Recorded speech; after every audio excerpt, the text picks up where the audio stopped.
들판의 마른 바람 속에서 소녀는 홀로 서 있었습니다. 까마귀가 울며 지나가는 황량한 벌판. 저 멀리 썩어가는 시체들이 나뒹굴고 칼바람에 펄럭이는 피 묻은 깃발들이 가득한 난세였습니다. 신하가 임금을 찌르고 아들이 아비를 베어버리는 잔혹한 춘추시대의 한복판. 소녀는 무릎을 꿇고 흙바닥을 파기 시작했습니다. 그가 작은 손으로 정성스럽게 빚어 만든 것은 다름 아닌 제사 지낼 때 쓰는 가짜 그릇이었습니다. 아가, 또 무덤가에서 그런 해괴한 짓을 하고 있느냐? 남들은 칼싸움 놀이를 하며 사람 죽이는 법을 배우는데 너는 어찌 매일 죽은 자들을 달래는 신용만 하고 있어. 동네 어귀의 노인이 혀를 차며 지나갔지만 소년 공자는 묵묵히 흙그릇을 가지런히 놓으며 절을 올렸습니다. 사방이 핏빛으로 물든 절망 속에서 소녀는 이미 본능적으로 알고 있었던 것입니다. 이 미쳐버린 세상을 구원할 유일한 열쇠는 칼과 창이 아니라 인간의 부서진 마음을 치료할 문화와 예법이라는 것을 말입니다. 기원전 551년. 사실 공자의 탄생은 축복과 거리가 멀었습니다. 훗날 위대한 성인으로 추앙받게 될 그의 시작은 당대 기준으로 커다란 스캔들이었습니다. 그의 아버지 숙량을은 60을 훌쩍 넘긴 배전 노장이었고 어머니 안징제는 겨우 16살의 꽃다운 소녀였습니다. 50살이 넘는 나이 차이를 극복하고 산속으로 들어가 기도를 올린 끝에 공자를 얻었지만 세상 사람들의 시선은 차가웠습니다. 그들은 야합하여 공자를 낳았다. 정식 혼인 절차를 거치지 않은 축복받지 못한 비정상적인 결합이라는 뜻이었습니다. 설상가상으로 공자가 겨우 3살이 되던 해 든든한 버팀목이었던 아버지가 세상을 떠났습니다. 젊은 어머니 안징제는 남편의 본처 가문에서 쫓겨나다시피 하여 소년 공자의 손을 잡고 노나라의 수도 곡부의 빈민가로 흘러들었습니다. 무덤과 거친 시장 바닥이 이웃한 적막한 동네였습니다. 매일같이 곡소리가 울려 퍼지고 전쟁터에서 실려온 시체들이 길거리에 방치되던 그 지옥 같은 환경 속에서 소녀는 자랐습니다. 하지만 소녀는 거칠어지지 않았습니다. 어머니 안징제는 밤마다 등잔불 밑에서 아들의 베개머리를 지키며 눈물로 말하곤 했습니다. 공아야, 비록 우리가 가난하고 비천한 곳에 살고 있지만 네 아버지는 노나라의 방당한 무사였다. 세상이 아무리 날뛰고 하극상이 판을 쳐도 너는 절대 짐승처럼 살아서는 안 된다. 사람의 도리를 배워야 해. 이 소년이 어떻게 천하를 흔들 거인으로 성장하는지 알고 싶으시다면 지금 바로 구독과 좋아요를 눌러 이 위대한 여정을 함께해 주십시오. 키가 9척 6촌에 달해 세상 사람들이 모두 그를 거인이라 부르며 신기하게 쳐다보던 청년기. 공자의 삶은 여전히 지독한 생존 투쟁이었습니다. 20살 무렵의 청년 공자는 노나라의 네로라 하는 세도가 개씨 가문의 마당 한 구석에 서 있었습니다. 화려한 비단 옷을 입은 귀족들이 그를 위아래로 훑어보며 비웃음을 날렸습니다. 저기 좀 보게나. 무사 숙령을의 아들이라더니 제 아비의 덩치만 닮고 집안은 깡통이구나. 야합으로 태어난 놈이 갈 곳이 없어 우리 집 창고지기로 들어오다니. 귀족들의 노골적인 멸시 속에서도 청년 공자는 눈 하나 깜짝하지 않았습니다. 그가 맡은 첫 번째 직책은 위리, 즉 개씨 가문의 곡식 창고를 관리하는 말단 행정직이었습니다. 쌀가루가 날리고 쥐들이 들끓는 어두컴컴한 창고 안이 그의 첫 번째 전쟁터였습니다. 보통의 청년들이라면 신세를 한탄하며 술로 세월을 보냈겠지만 공자는 달랐었습니다. 출납을 정확하게 하는 것이 내 임무다. 저울눈 하나, 곡식 한 톨이라도 속임수가 있어서는 안 된다.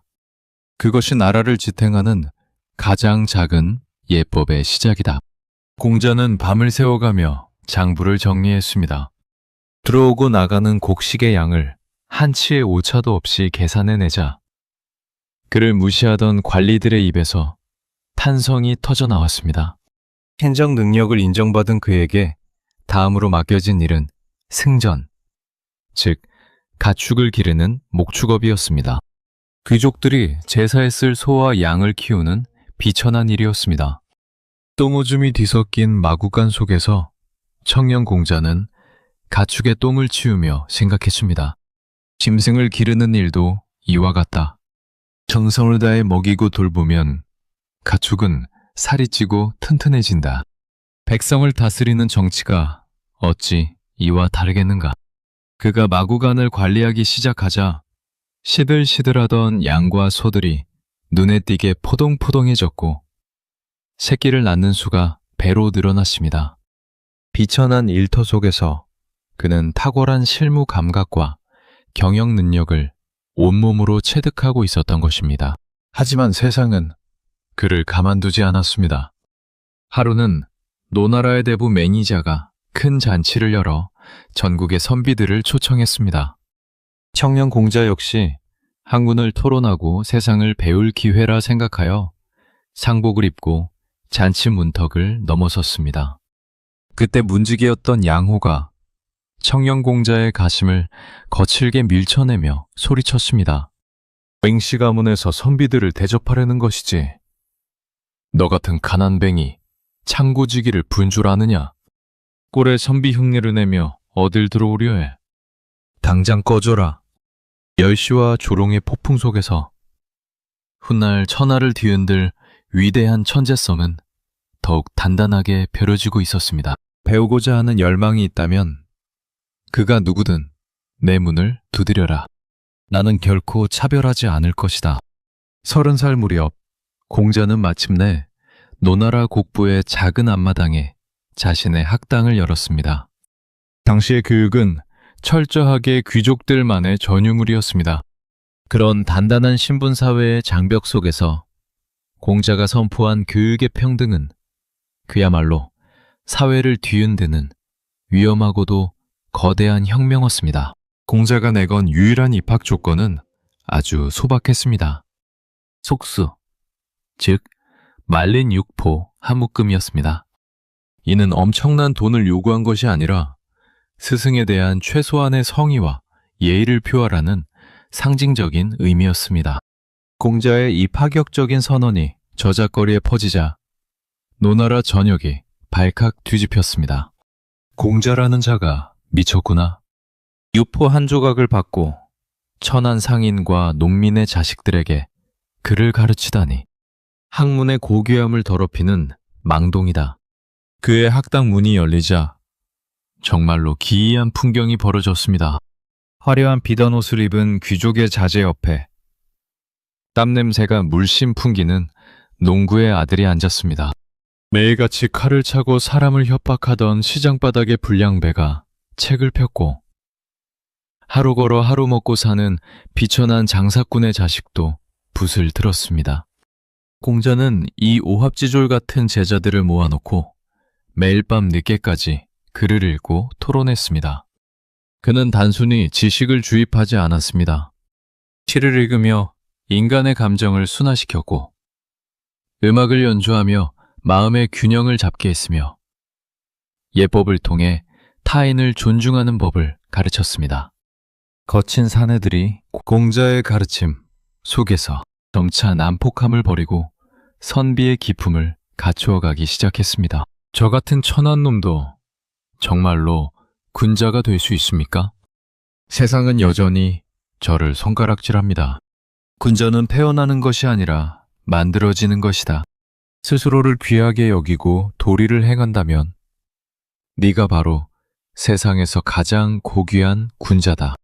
가난과 천함은 부끄러운 것이 아니다. 진정 부끄러운 것은 배우지 않고 무지함 속에서 짐승처럼 사는 것이다. 유포 한 묶음으로 시작된 이 작은 학당은 신분의 벽을 깨부순 동양 최초의 사립대학이자 난세를 구원할 인재들의 거대한 요람이 되었습니다. 차별과 편견의 어둠 속에서 공자가 밝힌 교육의 등불은 시대를 넘어 불멸의 역사로 타오르기 시작했습니다. 어느 날 공자의 학당 앞마당에 험악한 살기가 가득 찼습니다. 덩치가 산만한 사내 하나가 닭깃털을 모자에 꽂고 멧돼지 가죽을 허리에 두른 채 커다란 칼을 휘두르며 무단으로 들이닥친 것입니다. 그의 이름은 자로. 당시 노나라 저작거리를 주름잡던 포악한 장사이자 소문난 불량배였습니다. 이복에 공자라는 자가 고작 말싸움이나 가르치며 선비 행세를 한다지. 내가 오늘 그 가식적인 주둥이를 박살내 주러 왔다. 자로가 고함을 지르며 책상을 발로 차자 학당 안의 제자들은 겁에 질려 사르르 떨었습니다. 하지만 공자는 조금도 동요하지 않고 지그치 미소를 지으며 자로에게 나지막이 물었습니다. 그대는 무엇을 좋아하는가? 나는 긴 칼을 좋아하오. 이 칼 한 자루면 세상에 무서울 것이 없지. 공자가 고개를 끄덕이며 차분하게 말을 이어갔습니다. 그대의 능력을 보니 참으로 훌륭한 바탕을 가졌구려. 하지만 그 좋은 능력에 학문의 깊이를 더한다면 세상에 그대를 대적할 자가 있겠소. 날카로운 칼도 숫돌에 갈아야 보검이 되는 법이라오. 자로의 눈동자가 흔들렸습니다. 하지만 자로는 씩씩거리며 다시 반박했습니다. 남산에 자라는 대나무는 깎지 않아도 곧아서 그것을 베어 화살을 만들면 가죽방패도 뚫소. 타고난 본성이 훌륭하면 그만이지 골치 아프게 배워서 무엇하오? 공자는 허허 웃으며 자로의 어깨를 짚었습니다. 그 고든 대나무의 끝에 깃털을 달고 촉을 날카롭게 간다면 그 화살은 더 깊이 박히지 않겠는가? 그 순간 자로의 머릿속에 거대한 번개가 내리쳤습니다. 평생 자신을 깡패라 멸시하던 세상 속에서 자신의 거친 본성을 위대한 가능성으로 바꾸어준 최초의 스승을 만난 것입니다. 자로는 들고 있던 칼을 툭 떨어뜨리고는 공자의 발 앞에 무릎을 꿇었습니다. 스승님, 제가 무지함 속에서 날뛰었습니다. 제발 저를 제자로 받아주십시오. 이날 이후 시장 바닥의 타짜였던 자로는 공자의 가장 충직한 첫 번째 제자이자 평생의 경호원이 되었습니다. 공자가 위험한 유랑길에 오를 때마다 늘 거친 몸으로 스승을 지켜낸 사내. 이 두 남자의 가슴 뜨거운 브로맨스는 그렇게 거친 폭력 속에서 피어난 위대한 인품의 기적으로 시작되었습니다. 34살의 공자는 온몸이 뜨거운 열망으로 가득 차 있었습니다. 자신이 정립한 예법과 도덕으로 이 썩어빠진 난세를 구원할 수 있다는 확신이 극에 달했던 시절이었습니다. 공자는 주나라의 수도 낙양으로 향했습니다. 그곳에는 왕실 도서관의 관장이자 천하의 모든 이치를 꿰뚫어 보고 있다는 전설적인 은둔 고수 노자가 살고 있었기 때문입니다. 공자는 제자들을 이끌고 노자의 초라한 거처를 찾았습니다. 예법을 전파하겠다는 야망으로 눈이 이글거리는 젊은 유학자와 세상의 모든 인위적인 것을 내려놓은 늙은 도가의 거장이 마침내 마주 앉았습니다.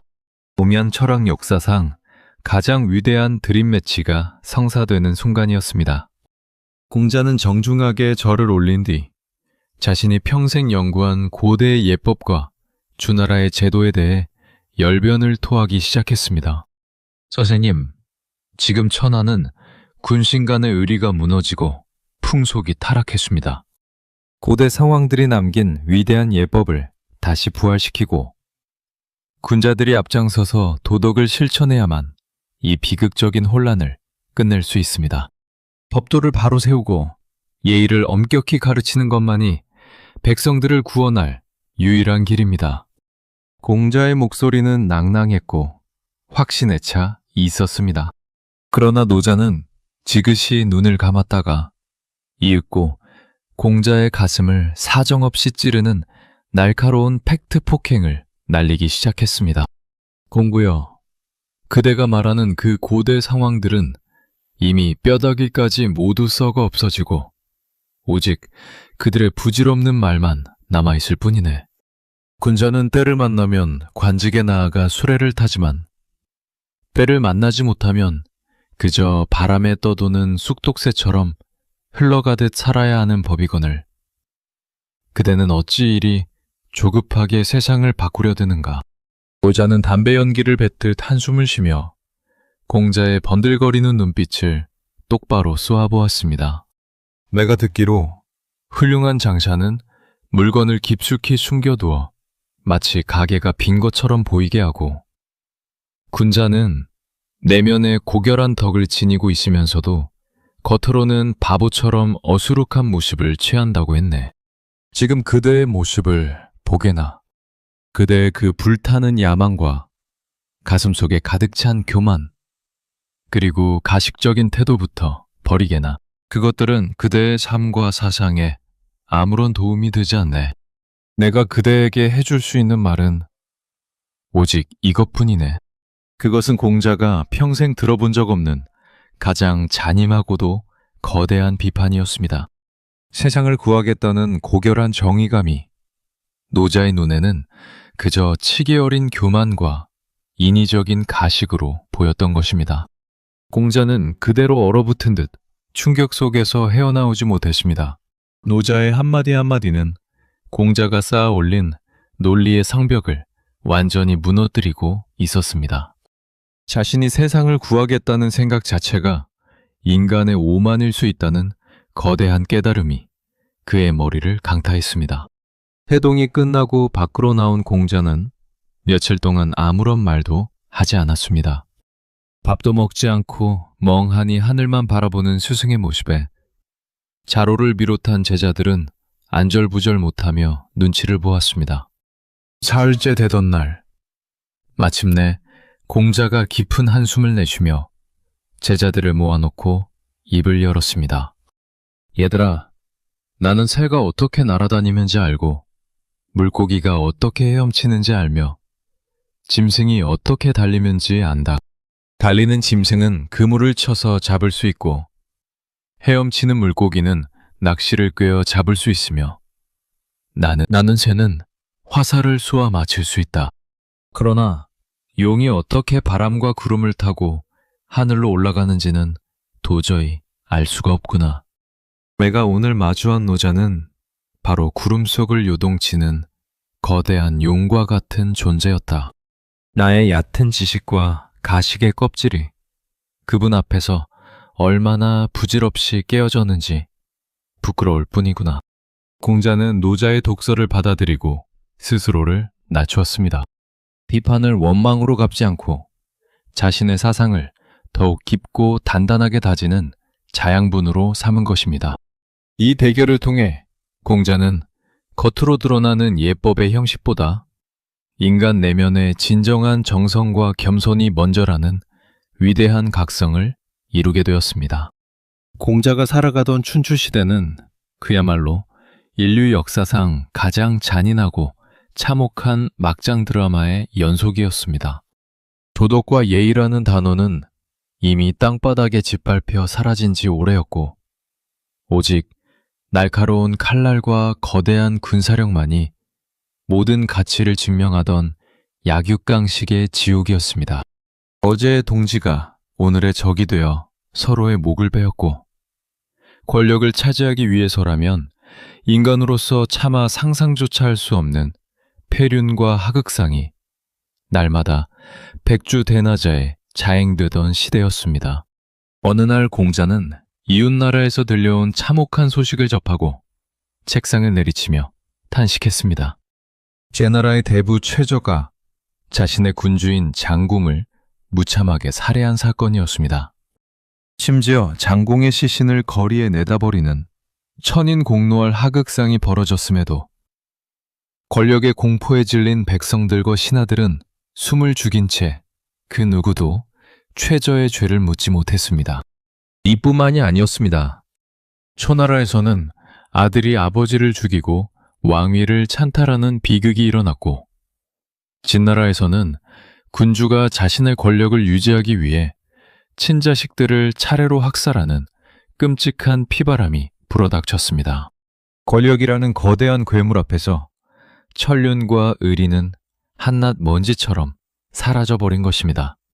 스승님, 세상이 미쳐가고 있습니다. 신하가 임금을 죽이고 아들이 아버지를 해치는 이 참혹한 난세 속에서 도대체 도덕이 무슨 소용이며 예법이 무슨 힘이 있단 말입니까? 차라리 우리도 칼을 들고 힘을 키워 스스로를 지켜야 하는 것 아닙니까? 그는 오히려 제자들을 매섭게 호통치며 난세의 본질을 꿰뚫는 준엄한 목소리로 말했습니다. 세상이 이토록 잔인해진 이유는 칼이 부족해서가 아니다. 오히려 칼이 너무 넘쳐나기 때문이다. 임금이 임금답지 못하니 신하가 반역을 꾀하는 것이고, 아버지가 아버지답지 못하니 자식이 칼을 겨누는 것이다. 각자가 서 있는 자리에서 인간의 도리를 잃어버렸기 때문에 천하가 이 지옥이 된 것이다. 공자는 붓을 들어 주간에 거침없이 글자를 새겨내려 갔습니다. 그것이 바로 훗날 동양 정치 철학의 거대한 이정표가 된 정명사상이었습니다. 임금은 임금답고, 신하는 신하답고, 부모는 부모답고, 자식은 자식다워야 한다. 이 당연한 이치가 무너졌기에 백성들이 피를 흘리며 죽어가는 것이다. 임금이 비단 옷을 입고 사치를 부리며 백성을 수탈할 때, 신하가 그 권력을 탐해 군주를 찌를 때, 천하는 짐승의 소굴로 변한다. 내가 부르짖는 예법은 고리타분한 형식이 아니다.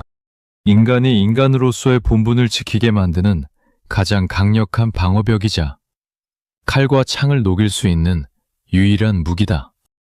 당시 사람들에게 공자의 이 정명사상은 단순한 도덕적 훈계가 아니라 기득권의 불의와 폐륜을 정면으로 저격하는 가장 혁명적이고 위험한 발언이었습니다. 임금에게는 임금다운 정치를 요구했고, 권력자들에게는 신하의 본분을 지키라며 서슬퍼런 경고를 날린 것이기 때문입니다. 칼바람이 몰아치는 깊은 산속, 공자는 험준한 태산 기슭을 지나고 있었습니다. 청년기를 지나 수많은 제자를 이끌고 세상을 관찰하던 공자는 우거진 숲을 사이를 헤치며 험준한 태산 기슭을 지나고 있었습니다. 사방은 깎아지른 절벽이었고, 당장이라도 굶주린 맹수가 튀어나와 목덜미를 물어뜯어도 이상하지 않을 만큼 적막하고 으스스한 골짜기였습니다. 바로 그때 적막한 산속의 공기를 찢는 처절한 여인의 울음소리가 공자와 제자들의 발길을 붙잡았습니다. 아이고, 아이고, 이 험한 세상에서 이제 나는 어찌 살란 말이냐. 목이 놓아라 통곡하는 소리를 따라가 보니 무덤 세기가 나란히 놓인 황량한 땅바닥에 한 여인이 흙을 쥐어뜯으며 주저앉아 있었습니다. 아주머니, 어찌 이리 깊고 험한 산중에서 홀로 피눈물을 흘리며 통곡하고 계십니까? 이 근처는 사나운 호랑이가 출몰하여 장정들도 감히 발을 들이지 못하는 위험한 곳이 아닙니까? 무슨 사연이 있으시기에 이토록 슬피 우시는지 말씀해 주십시오. 여보시오, 나그네여. 이 무덤들을 보시오. 몇 년 전 나의 시아버지가 이 자리에서 굶주린 호랑이에게 물려가 처참하게 죽임을 당했다오. 그런데 작년에는 내 남편마저 저 사나운 호랑이의 이빨에 찢겨 목숨은 잃었지마요. 그리고 바로 며칠 전 하나 남은 내 금쪽 같은 아들 녀석까지 밭을 갈다 호랑이에게 잡혀 먹히고 말았다오. 한 집안의 상대가 고스란히 저 괴물 같은 짐승의 밥이 되어버린 것이오. 자로와 뒤에 서 있던 제자들은 온몸에 소름이 돋았습니다. 호랑이 한 마리에게 온 가족이 몰살당하는 지옥 같은 비극을 겪은 것입니다. 자곰이 안타까운 표정으로 여인에게 다시 물었습니다. 참으로 천인공노할 비극입니다. 그런데 아주머니, 3대가 호랑이에게 당할 만큼 이 산속이 위험하다면 왜 진작에 이 끔찍한 산골짜기를 떠나 저 아래 사람들이 모여 사는 마을이나 안전한 성 안으로 이사를 가지 않으셨습니까? 거기로 가면 최소한 짐승에게 잡아먹힐 일은 없을 텐데 말입니다. 그 질문에 여인은 슬픔을 넘어 분노가 서린 눈빛으로 저 멀리 화려한 군주들이 사는 도성을 바라보며 소리쳤습니다. 성 안으로 가라고요? 거기는 이 깊은 산속보다 100배, 1000배는 더 무서운 지옥이요. 군주와 관리들이란 자들은 날마다 군대를 키운답시고 허리가 부러질 만큼 가혹한 세금을 뜯어가고 곡식을 빼앗아가며 어린 자식들을 강제로 전쟁터로 끌고 가 고기방패로 삼지 않소. 나라의 수탈과 관원들의 매질이 너무나 잔인해서 차라리 짐승에게 물려 죽을지언정 그 가혹한 정치 속에서는 단 하루도 살 수가 없어서 이 호랑이 굴 속으로 도망쳐온 것이오. 여기서는 적어도 사람의 탈을 쓴 악마들에게 쥐어짜이지는 않으니까 말이오. 공자는 깊은 충격 속에서 고개를 숙였고 제자들에게 엄중하게 말했습니다. 얘들아, 이 여인의 말을 뼈에 새겨라. 가혹한 정치는 사나운 호랑이보다 무서운 법이다. 나라를 다스리는 군주가 백성을 사랑하지 않고 오직 자신의 야망과 사치를 위해 세금을 뜯어내고 폭정을 일삼는다면 그 정부는 백성을 잡아먹는 거대한 식인 맹수와 다를 바 없다. 우리가 공부하는 예법과 도덕은 권력자들의 칼날을 무디게 하고 저 비참한 백성들의 눈물을 닦아주기 위해 존재하는 것이다. 정치가 썩으면 백성은 호랑이 굴 속으로 뛰어든다. 이 사실을 절대 잊지 말거라. 40의 나이에 접어든 공자는 고국 노나라의 정치를 바라보며 매일 밤 깊은 한숨을 내쉬었습니다. 당시 노나라의 권력 구조는 기괴하기 짝이 없었습니다. 백성을 다스려야 할 노나라의 임금은 허울 좋은 껍데기에 불과했고 삼환이라 불리는 세 가문의 귀족 대부들 개손씨, 맹손씨, 숙손씨, 이 나라의 토지와 군사, 재정까지 완벽하게 장악한 채 무소불위의 권력을 휘두르고 있었기 때문입니다. 이들은 왕보다 더 큰 부를 축적한 당대의 거대 재벌이자 군벌이었으며 예법과 질서를 철저히 파괴하는 하극상의 살아있는 몸뚱이들이었습니다. 어느 날 공자는 삼환 세력의 우두머리인 개손씨의 대저택 앞을 지나다가 눈앞에 펼쳐진 광경을 보고 온몸의 피가 거꾸로 솟구치는 듯한 거대한 분노를 느꼈습니다. 마당 한가운데에서 무려 64명의 무의가 줄을 맞춰 춤을 추는 팔일무가 화려하게 펼쳐지고 있었던 것입니다. 팔일무는 오직 천하의 중심인 주나라의 천자만이 추게 할 수 있는 궁중의 신상한 예법이었습니다. 제후국인 노나라의 왕조차 감히 내줄인 32명의 사일무밖에 쓰지 못하거늘 왕의 신하에 불과한 개손씨가 감히 천자의 춤을 대놓고 즐기며 자신의 권력을 과시하고 있었던 것입니다. 공자는 주먹을 불끈 쥐고 떨리는 목소리로 제자들에게 외쳤습니다. 저 자를 보아라. 신하의 신분으로 천자의 예법을 창남되게 부려 왕을 능멸하고 있구나. 이것은 단순한 춤이 아니라 나라의 법도와 질서를 통째로 삼키겠다는 반역의 선포다. 이 짓거리를 우리가 용서하고 묵인해 준다면 세상에 우리가 용서하지 못할 죄악이 어디 있겠느냐. 공자의 분노는 극에 달했습니다. 삼환 세력은 정치를 사유화하여 백성들의 고열을 짜냈고 자신들의 호화로운 생활을 위해 왕실의 창고를 비워버렸습니다. 왕은 이들의 눈치를 보느라 밥 한 끼조차 마음대로 먹지 못하는 허수아비 신세로 전락해 있었습니다. 이 소리 없는 전쟁 속에서 공자의 명성이 날로 높아지자 사만 세력 중 가장 강력한 권력을 쥐고 있던 개손씨 가문의 수장인 개환자가 공자를 은밀히 자신의 집으로 불러들였습니다. 사방에 시퍼런 칼을 찬 무사들이 들어선 삼엄한 분위기 속에서 개환자가 거만한 태도로 공자에게 물었습니다. 공구야, 자네의 명성은 익히 들었네. 내 자네에게 높은 관직과 막대한 영지를 줄 테니 우리 가문을 위해 일해보지 않겠는가?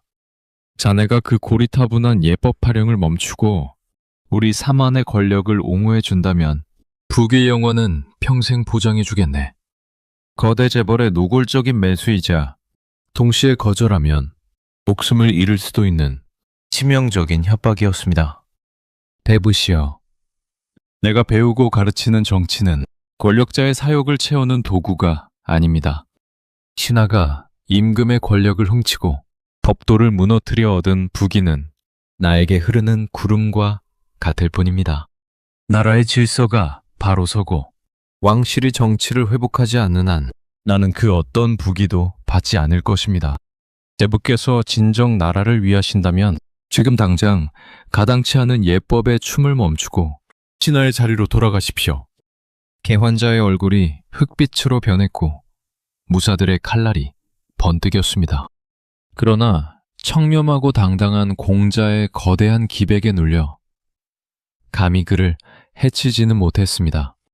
공자는 썩어빠진 권력의 제안을 단칼에 거절하고 당당히 문을 걸어 나왔습니다. 비록 지금은 관직도 없는 야인의 신분이었지만 공자는 다짐했습니다.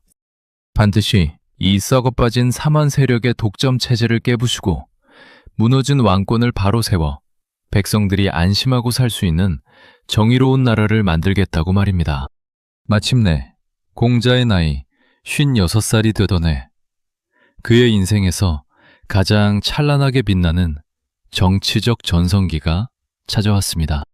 노나라의 정권을 잡고 있던 삼한 세력과 군주 전공은 날로 혼란해지는 국정을 더 이상 방치할 수 없다고 판단하여 천하의 명성이 자자하던 공자를 나라의 사법과 치안을 총괄하는 최고 책임자인 대사구, 즉 지금의 법무장관 자리에 전격 등용했습니다.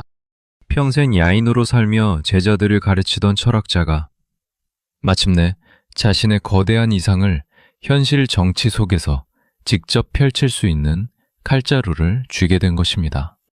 공자가 법무장관의 자리에 오르자 노나라의 도성은 커다란 기대와 깊은 공포 속으로 동시에 빠져들었습니다. 귀족들은 그가 고리타분한 예법책만 읽다 물러날 것이라 비웃었고 시장 바닥의 사기꾼들과 부패한 관리들은 그의 서슬퍼런 칼날이 어디로 향할지 몰라 숨을 죽였습니다. 공자는 취임하자마자 낡은 관행과 법치 시스템을 대대적으로 뜯어고치기 시작했습니다. 이는 단순히 가혹한 형벌로 백성을 윽박지르는 정치를 혐오했습니다. 법률과 형벌로만 백성을 다스리면 그들은 처벌만 피하려 할 뿐 진정한 부끄러움을 알지 못한다. 도덕으로 인도하고 예법으로 가지런히 정돈해야만 백성들이 스스로 잘못을 뉘우치고 고결한 인품을 갖추게 되는 법이다. 공자는 이 철학을 바탕으로 고위 관료들의 부패를 척결하는 동시에 저작거리의 질서를 바로잡는 데 온 힘을 쏟았습니다. 당시 노나라 시장은 그야말로 무법천지였습니다. 양을 파는 상인들은 밤마다 양에게 강제로 물을 먹여 몸무게를 허위로 늘려 폭리를 취했고 돼지를 파는 장사꾼들은 겉만 번지르르하게 구며 병든 짐승을 비싸게 속여 팔기 일쑤였습니다. 또한 집을 파는 중개업자들은 허위 매물로 서민들의 가산을 탕탕이 탕진하게 만들었으며 남녀가 길거리에서 뒤엉켜 음란한 행위를 일삼아도 제지하는 이가 없었습니다. 공자는 대사구의 권한으로 대대적인 특별 단속을 명령했습니다. 시장의 저울과 자를 엄격하게 검사하여 속임수를 쓰는 상인들을 법대로 엄히 처벌했고 공정한 거래 기준을 세웠습니다. 그리고 신분과 성별에 맞는 도덕적 행동 규범을 저잣거리에 널리 알렸습니다. 그러자 기적 같은 일이 벌어졌습니다. 물을 먹여 양을 속여 파는 사기꾼들이 시장에서 완전히 자취를 감추었고, 소와 돼지를 파는 상인들은 스스로 정직한 가격을 매겼습니다.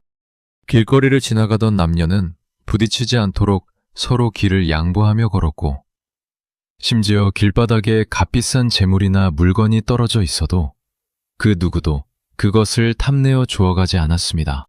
주인이 찾아갈 때까지 물건이 그 자리에 고스란히 남아있을 만큼 노나라 전역에 거대한 신뢰와 도덕적 양심이 완전히 정착된 것입니다. 이 놀라운 치안혁명은 고국 노나라를 넘어 천하 전역으로 번져나갔습니다. 관직도 없는 야인이라 멸시받던 공자가 무너진 나라를 완벽한 법치와 예치 속에서 부활시키는 모습을 보며 세상은 비로소 깨달았습니다. 도덕과 예법은 고리타분한 선비의 잠꼬대가 아니라 세상을 완벽하게 통제하고 구원할 수 있는 가장 강력하고도 위대한 정치적 무기라는 사실을 말입니다.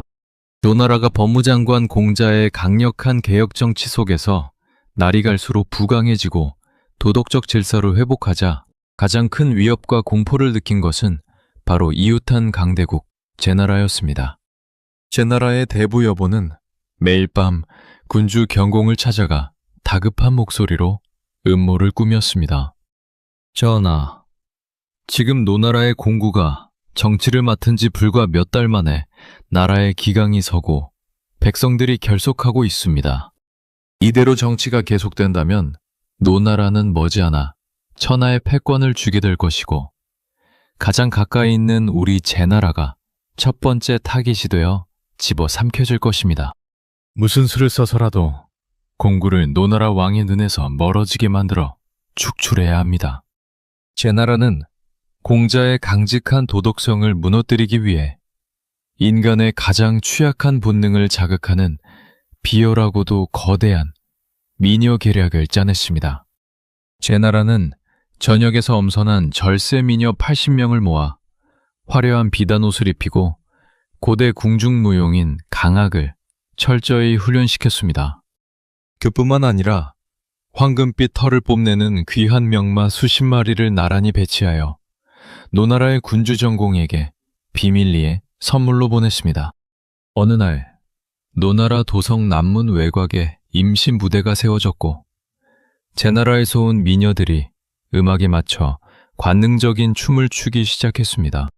향기로운 여인들의 노랫소리와 화려한 명마들의 울음소리가 도성을 가득 채우자 정치를 돌보던 노나라의 군주 전공과 정권을 쥔 사만 세력의 수장 개환자는 정신을 잃고 말았습니다.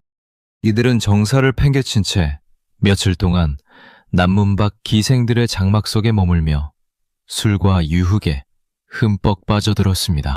법무장관 공자는 이 참담한 광경을 바라보며 깊은 절망과 고독을 느꼈습니다. 공자는 매일 아침 조정에 나아가 왕의 처소 앞을 지켰지만 전공은 미녀들의 품에 안겨 공자의 면담을 거절했습니다. 공자의 수제자 자로가 씩씩거리며 칼자루를 주고 스승에게 다가왔습니다. 스승님, 왕과 개환자가 저 비열한 미녀들에게 홀려 사흘이 넘도록 조정에 나오지 않고 있습니다. 나라의 법도를 바로 세우자던 자들이 고작 여인들의 춤판 속에서 허우적대고 있으니 이 어찌 가당한 일입니까? 당장 짐을 싸서 이 썩어 빠진 나라를 떠나야 합니다. 그러나 자공을 비롯한 다른 제자들은 공자의 바짓가랑이를 붙잡으며 만류했습니다. 스승님, 그래도 조금만 더 기다려 보십시오. 곧 나라의 가장 큰 제사인 교제가 다가오지 않습니까? 제사가 끝나면 왕도 정신을 차리고 신성한 제사 고기를 대신들에게 나누어 주며 예법을 회복할 것입니다. 그때까지만 참으셔야 합니다. 공자는 실말 같은 희망을 품고 마지막 제사 날을 기다렸습니다. 그러나 천지신명께 제사를 지내는 엄숙한 날이 되었음에도 군주정공은 숙취에 찌든 얼굴로 제사를 대충 때우더니 예법에 따라 대신들에게 나누어 주어야 할 신성한 제사고기인 조육조차 보내지 않았습니다. 왕이 스스로 예법의 최소한의 규칙마저 쓰레기통에 처박아 버린 것이었습니다. 그 순간 공자의 가슴 속에 있던 마지막 가냘픈 희망의 불씨가 완전히 꺼져버렸습니다. 정치가 한낱 미녀들의 가랑이 사이에서 농단당하고 군주가 도덕과 신뢰를 저버린 나라에서는 더 이상 자신의 거대한 이상을 펼칠 수 없음을 뼈저리게 깨달은 것입니다. 공자는 아무런 말 없이 관복을 벗어 정갈하게 접어두고 평생을 살아온 고국 노나라를 떠나기 위해 쓸쓸히 환멸의 짐을 쌌습니다. 권력의 달콤한 유혹과 타협하지 않고 자신의 신령을 지키기 위해 기꺼이 가시밭길을 선택한 거인의 거대한 방랑기가 마침내 막을 올리는 순간이었습니다. 고국 노나라를 떠나 낯선 천하를 떠돌기 시작한 공자의 유랑길은 시작부터 피바람이 부는 암살의 위협 속으로 처박혔습니다. 공자와 제자들이 탄 수레가 위나라를 거쳐 광이라는 낯선 땅의 국경마을에 들어섰을 때였습니다. 평화롭던 마을에 갑자기 징소리와 북소리가 요란하게 울려 퍼지더니 쇠창과 도끼를 든 수백 명의 광땅 백성들과 군사들이 폭풍처럼 몰려와 공자의 일행을 겹겹이 포위했습니다. 저기 저 덩치 큰 노인을 보아라. 저자가 바로 과거에 우리 마을을 짓밟고 백성들을 무참히 학살했던 악랄한 폭군 양호가 틀림없다. 오늘에야말로 원수를 갚을 기회다. 저놈들을 단 한 명도 살려두지 말고 모두 쳐 죽여라. 광땅 백성들의 눈에는 시퍼런 살기와 분노가 이글거리고 있었습니다. 사실 이것은 기가 막힌 운명의 장난이자 거대한 오해였습니다. 과거 노나라의 권력자였던 양호는 이 광땅의 군대를 이끌고 와 잔인한 수탈과 학살을 자행해 원한을 샀던 인물이었습니다. 그런데 하필이면 공자의 구척 장신덩치와 이목구비, 얼굴 생김새가 폭군 양호와 쌍둥이처럼 똑같이 생겼던 것입니다. 억울하게 살인기로 오해받은 공자 일행은 꼼짝없이 사방이 꽉 막힌 거처에 갇힌 채 일촉즉발의 죽음의 위기에 직면했습니다. 창과 활을 든 자들이 사방을 에워쌌습니다. 당장 들이닥쳐 우리 목을 벨 기세입니다. 혈기왕성한 제자자로는 분노로 온몸을 떨며 칼을 빼들고 당장이라도 밖으로 뛰어나가 결사전을 벌이려 했습니다. 다른 제자들 역시 공포 속에서 사르르 떨며 눈물을 흘렸습니다. 천하를 구하겠다는 거대한 뜻을 펼치기도 전에 길거리에서 폭군으로 오해받아 비참하게 사지가 찢겨 죽을 판국이었기 때문입니다. 그러나 포위망 한가운데에 앉아있던 56의 늙은 철학자 공자는 기이할 정도로 평온했습니다. 그는 숨이 턱 막히는 암살의 공포 속에서도 눈 하나 깜짝하지 않고 오히려 정갈하게 옷매무새를 가다듬더니 검은고를 무릎 위에 올려놓았습니다.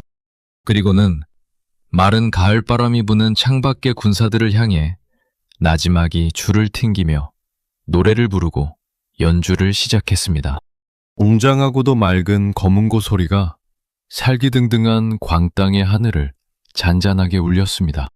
자로가 당황하여 소리쳤습니다. 스승님, 지금 밖에는 우리를 죽이려는 자들의 창끝이 코앞까지 와 있습니다. 이 급박한 상황 속에서 어찌 한가롭게 검은고를 켜며 노래를 부르고 계십니까? 자로야, 두려워하지 말거라. 주나라의 문왕이 이미 세상을 떠났으나 그분이 남긴 위대한 문화와 하늘의 천명이 지금 나에게 와 있지 않으냐. 만약 하늘이 이 고귀한 문화를 이 세상에서 영원히 없애려 하셨다면 후세의 사람인 내가 어찌 이 문화를 이어받아 깨달을 수 있었겠느냐. 하지만 하늘이 아직 이 문화를 버리지 않으셨다면 저 무지한 광땅의 백성들이 감히 나를 어찌하겠느냐.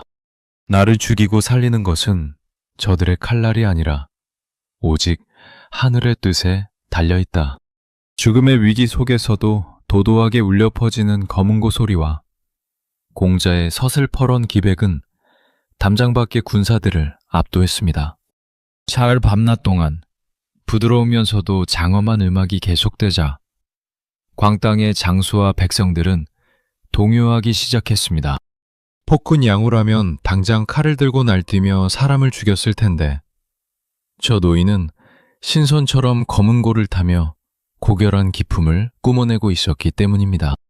덕분에 당장 모기 잘릴 위기는 넘겼지만 광땅 백성들의 차가운 포위망은 풀릴 기미가 보이지 않았습니다.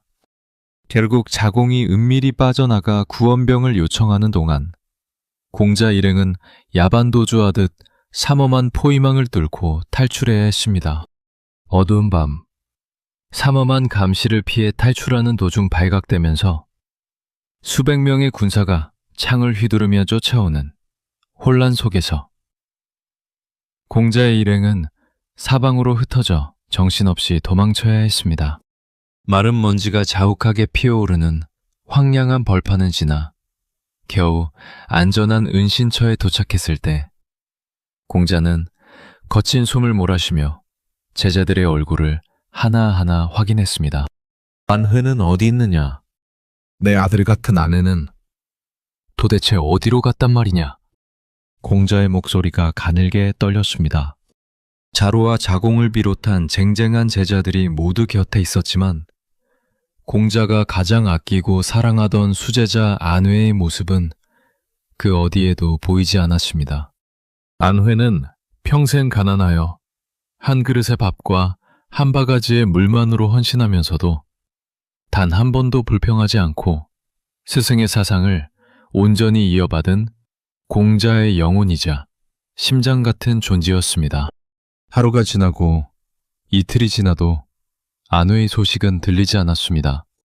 평소 감정을 겉으로 잘 드러내지 않던 거인 공자 역시 밥상을 물린 채 처소 문틀을 붙잡고 저 멀리 황량한 지평선만 바라보며 붉어진 눈시울을 훔쳤습니다.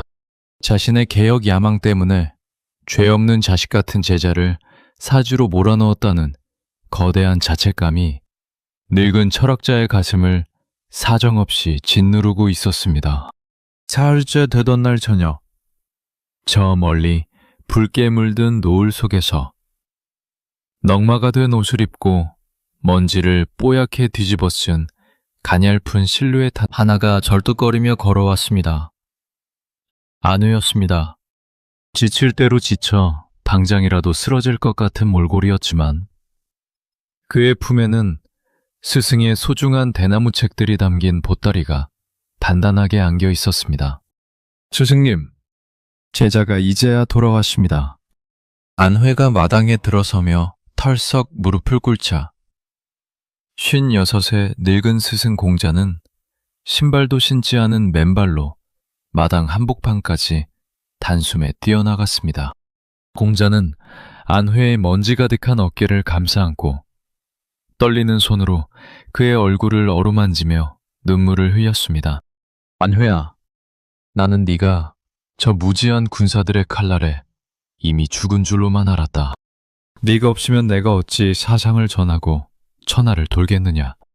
스승님이 아직 살아계시거늘 제자인 안회가 어찌 감히 먼저 죽을 수 있겠습니까? 오직 스승님의 곁으로 다시 돌아와 가르침을 받아야 한다는 일념 하나로 굶주림과 추격을 견디며 걸어왔습니다.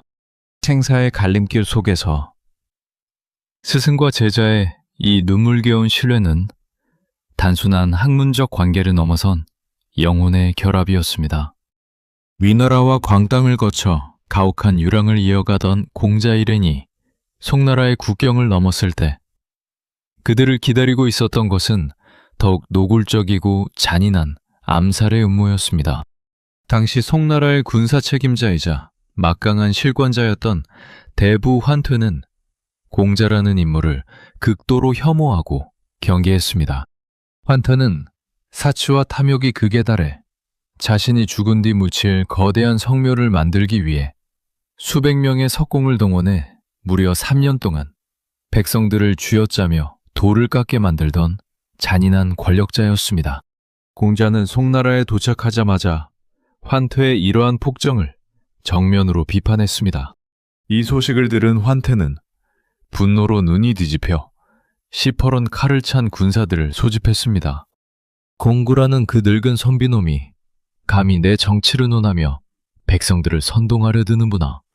내 국경을 넘기 전에 그자의 목을 베어 저작거리에 매달아 버릴 것이다. 어느 날 오후 공자는 커다란 살구나무 그늘 아래에 제자들을 둥글게 모아놓고 앉아 잠시 땀을 식히며 평화롭게 예법을 가르치고 있었습니다. 바로 그 순간 거친 말발굽 소리와 함께 먼지구름을 일으키며 환퇴가 이끄는 수십 명의 무장 군사들이 들판을 가로질러 폭풍처럼 들이닥쳤습니다. 군사들은 다짜고짜 공자 일행을 포위하더니 커다란 도끼와 톱을 꺼내들어 공자가 등을 기대고 있던 살구나무 밑동을 거칠게 찍어내리기 시작했습니다. 쾅! 쾅! 날카로운 쇠붙이가 나무에 박히는 소리가 들판을 찢었습니다. 이 고리타분한 늙은이야. 당장 그 가식적인 주둥이를 닥치지 못할까? 니놈이 기대고 있는 이 나무를 베어 그 덩치 큰 몸뚱이를 깔아 뭉개줄 테다. 환태가 칼을 빼들고 고함을 지르자 살구나무는 굉음을 내며 공자 일행 머리 위로 비참하게 쓰러졌습니다. 나뭇가지가 사방으로 튀고 먼지가 자욱하게 피어오르는 아수라장 속에서 제자들은 공포와 분노로 소리쳤습니다. 열혈 제자 자로는 칼을 뽑아들고 환퇴의 목을 베려 앞으로 나섰고 천재 경영인 자공은 스승의 팔을 잡아 끌며 다급하게 소리쳤습니다. 스승님, 환퇴의 눈이 완전히 뒤집혔습니다. 저자는 단순한 협박이 아니라 진짜로 우리 모두를 학살하려는 것입니다. 체면을 따질 때가 아닙니다. 당장 이곳을 피해 도망쳐야 합니다. 그러나 쓰러지는 거대한 나무 밑에서도 공자는 옷에 묻은 먼지를 차분하게 털어내며 환퇴의 시퍼런 칼날을 똑바로 응시했습니다. 그리고는 온 들판을 뒤흔드는 거대하고도 웅장한 목소리로 준엄하게 외쳤습니다. 하늘이 나에게 세상을 구할 위대한 덕을 주셨거늘 저 잔인한 환퇴 따위가 감히 나를 어찌하겠느냐. 내 목숨은 저 무지한 칼날이 아니라 오직 천하를 구하라는 하늘의 천명에 달려있다. 공자의 기백는 서슬퍼런 군사들을 압도했지만 현실은 냉혹했습니다. 환퇴가 군대를 더 동원해 포위망을 좁혀오자 공자는 제자들의 안전을 위해 결국 변복을 하고 야반도주를 감행해야 했습니다. 청인의 고결한 관복을 벗어던지고 어둠 속에서 송나라의 국경을 향해 처절하게 달아나야 했던 밤이었습니다. 하지만 공자는 도망치는 수레 안에서도 결코 절망하지 않았습니다. 칼과 도끼로 자신의 육체는 위협할 수 있을지언정 가슴속에 품은 위대한 도덕과 사상의 나무는 그 어떤 권력자도 결코 베어낼 수 없다는 사실을 공자는 차가운 밤바람 속에서 굳건하게 확신하고 있었습니다. 송나라의 피 비린내 나는 추격을 피해 겨우 국경을 넘은 공자 일행은 당대 문화의 중심지였던 위나라에 다시 발을 들였습니다. 그런데 이곳에서 공자는 노나라의 미녀 계략과는 전혀 다른 거대하고 묘한 정치적 스캔들의 한복판 속으로 걸어 들어가게 되었습니다. 당시 위나라를 쥐고 흔들던 실세는 군주 영공이 아니라 그의 젊고 아름다운 부인인 왕비, 남자였습니다.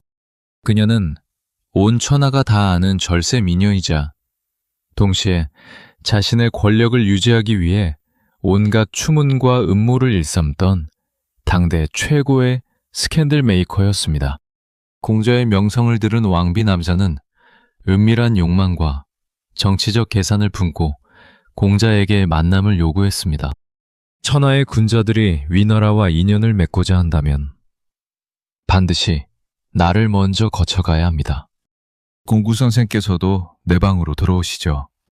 이 파격적인 제안에 학당은 발칵 뒤집혔습니다. 외회원 제자 자로는 도끼 눈을 뜨고 스승의 방 앞을 막아섰습니다. 스승님, 저 남자는 온갖 부도덕한 소문으로 가득 찬 요물 같은 여인입니다. 그런 여인의 처소에 홀로 발을 들이시다니요. 평생 예법과 도덕을 부르짖으신 스승님의 명성에 지울 수 없는 더러운 얼룩이 남을 것입니다. 절대 가셔서는 안 됩니다. 하지만 57의 늙은 철학자는 위나라에서 자신의 사상을 펼치기 위해서는 실권을 쥔 왕비 남자를 설득하는 위험한 정면 돌파가 필요하다고 판단했습니다. 공자는 정갈하게 옷을 입고 화려하고 은밀한 왕비의 침소문을 열고 안으로 걸어 들어갔습니다. 방 안은 묘한 향기로 가득 차 있었고 은 비단 휘장 너머로 왕비 남자가 비스듬히 앉아 있었습니다. 선생의 태도는 참으로 눈부시구려. 하지만 이 위나라에서 선생의 뜻을 펼치려면 내 손을 잡아야 할 것이오.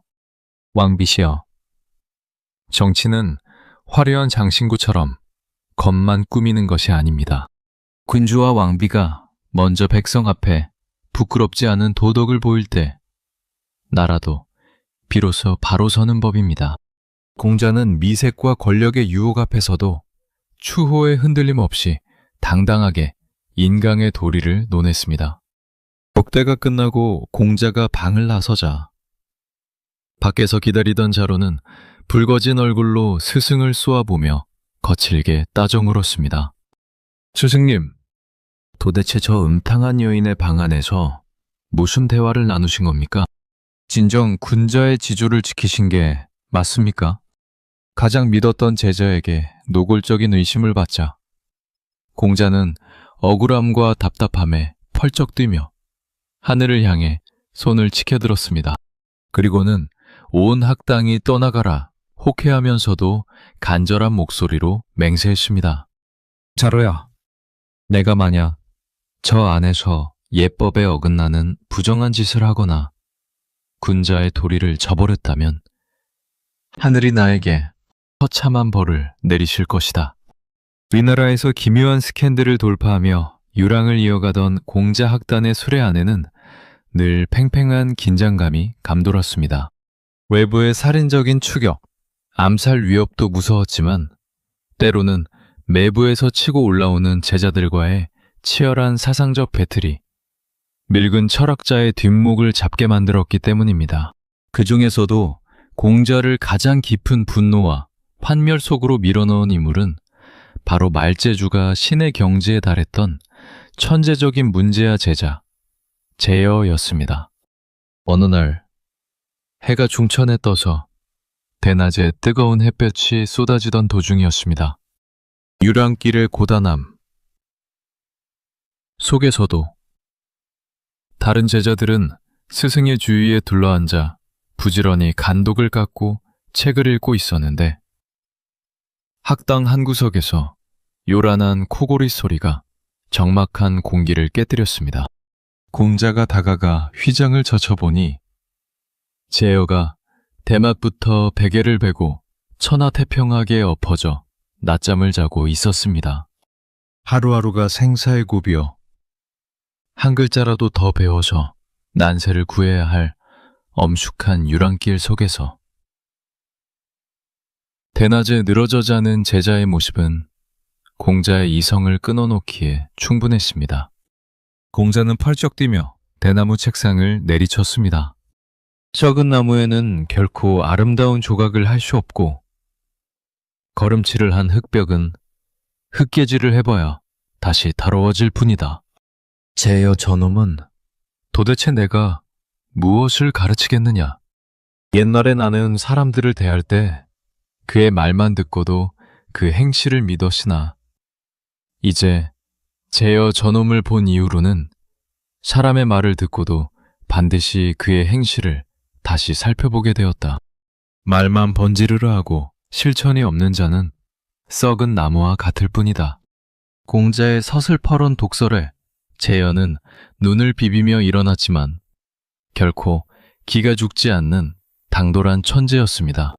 제여는 오히려 온매무새를 가다듬고 공자의 핵심 사상인 3년상 예법에 대해 정면으로 도끼눈을 뜨고 대들기 시작했습니다. 현대 직장인이나 젊은이들이 들어도 고개를 끄덕일 만한 처세술과 효율성을 따지는 날카로운 반박이었습니다.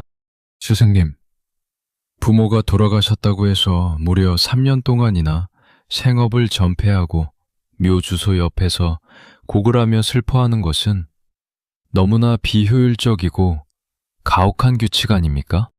군자가 3년 동안 예법을 멈추면 나라의 예법이 무너질 것이고 3년 동안 음악을 연주하지 않으면 전통음악이 지상에서 사라질 것입니다. 곡식도 1년이면 새로 자라나고 부싯돌도 1년이면 불을 새로 바꾸어 쓰는데 부모를 기리는 상례 역시 딱 1년이면 충분하지 않습니까? 왜 굳이 3년이란 긴 세월을 궁상맞게 낭비해야 합니까? 그러나 공자는 차가운 눈빛으로 제여를 쏘아보며 나지막이 물었습니다. 제여야, 네 부모가 돌아가신 지 겨우 1년 만에 네가 쌀밥을 먹고 화려한 비단 옷을 입는다면 네 마음이 진정 편안하겠느냐? 예, 제 마음은 아주 편안하고 아무렇지도 않습니다. 제여가 단 1초의 망설임도 없이 당당하게 대답하자 공자는 기가 차다는 듯 헛웃음을 지으며 가슴을 쥐어뜯었습니다. 네 마음이 편안하다면 그렇게 하거라.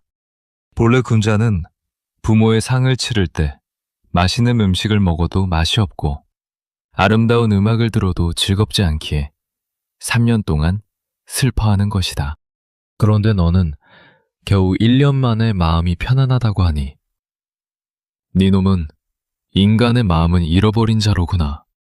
자식이 태어나서 최소한 3년은 지나야 겨우 부모의 품을 벗어나 혼자 걸을 수 있거늘 네 몸은 부모에게 받은 그 지극한 3년의 사랑을 고작 1년짜리 효율성으로 퉁치려 드는구나. 제여가 씩씩거리며 방을 나가자 공자는 제자들을 둘러보며 환멸 섞인 한숨을 내쉬었습니다.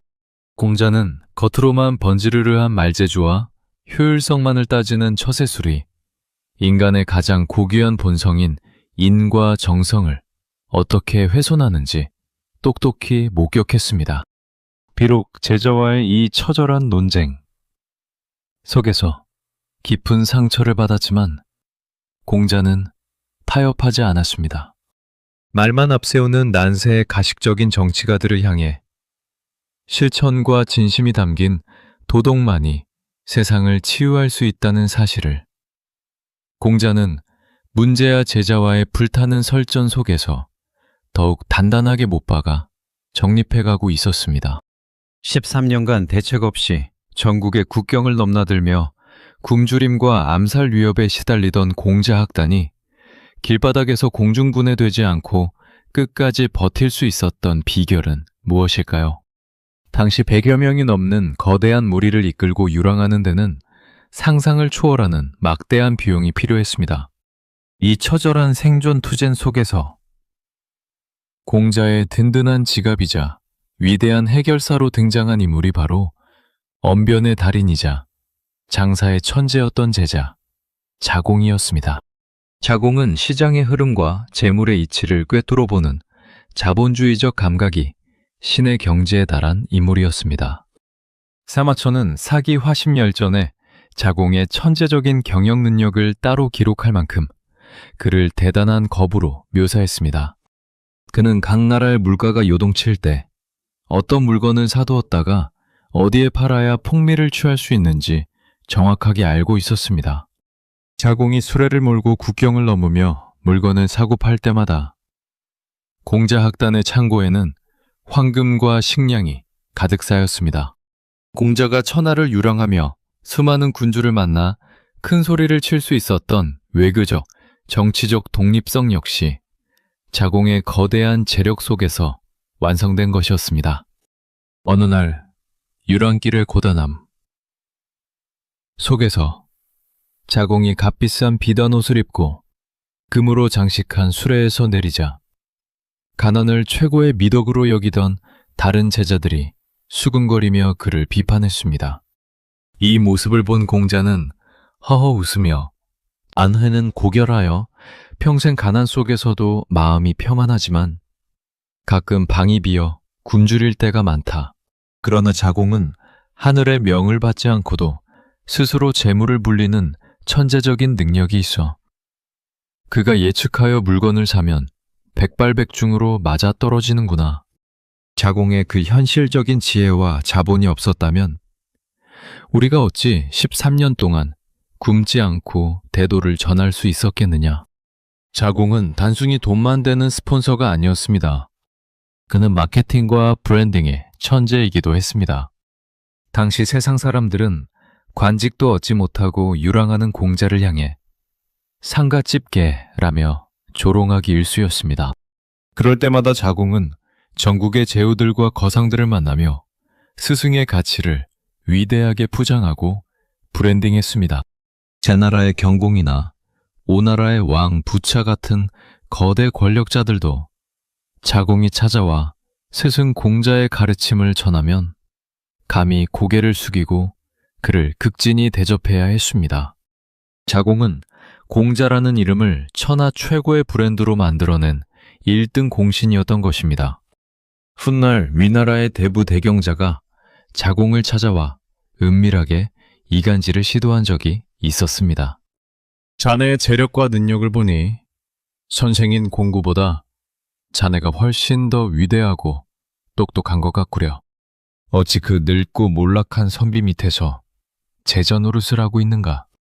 그 모욕적인 질문에 자공은 눈을 부릅뜨고 담장 높은 배 저택을 가리키며 단호하게 대답했습니다.